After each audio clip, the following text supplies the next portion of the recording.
রাস্তার সম্প্রসারণ বেশি জরুরি, না রাস্তার দুই দিকে মাথা উঁচু করে দাঁড়িয়ে থাকা সারিবদ্ধভাবে শতাব্দী প্রাচীন গাছগুলোকে বাঁচিয়ে রাখাটা বেশি জরুরি? কোনটা বেশি জরুরি? একদিকে সংরক্ষণের অভাবে রাস্তার জীর্ণ বেহাল দশা, যা কার্যতপক্ষে স্থায়ী রূপ ধারণ করেছে। সংস্কার হয় না ঠিক তা নয়, কখনো কখনো হয়, তবে সেই সংস্কার কখনোই স্থায়ী রূপ পায় না। তাই নিত্যযাত্রীদেরকে বেহাল রাস্তার যন্ত্রণা ভুগতে হয় প্রায় সারা বছরে।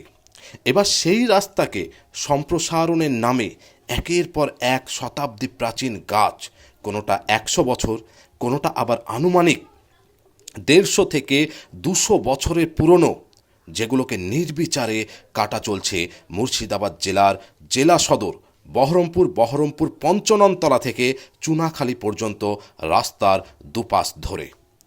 কোনোটাকে একদম মূল সমেত কেটে গুঁড়িয়ে দেওয়া হয়েছে, আর কোনোটাকে আবার চিহ্নিত করে রাখা হয়েছে যে আগামীকাল এটাকে গুঁড়িয়ে দেওয়া হবে।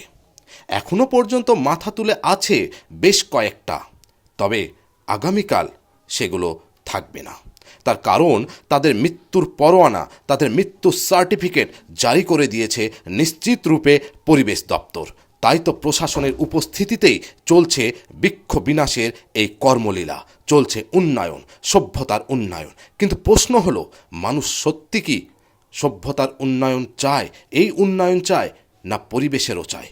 পরিবেশকে শেষ করে মানুষ সভ্যতার ঠিক কোন উন্নয়নটা পেতে চাইছে? কোন উন্নয়নটা প্রশাসন, পরিবেশ দপ্তর, সরকার দিতে চাইছে সাধারণ মানুষদের?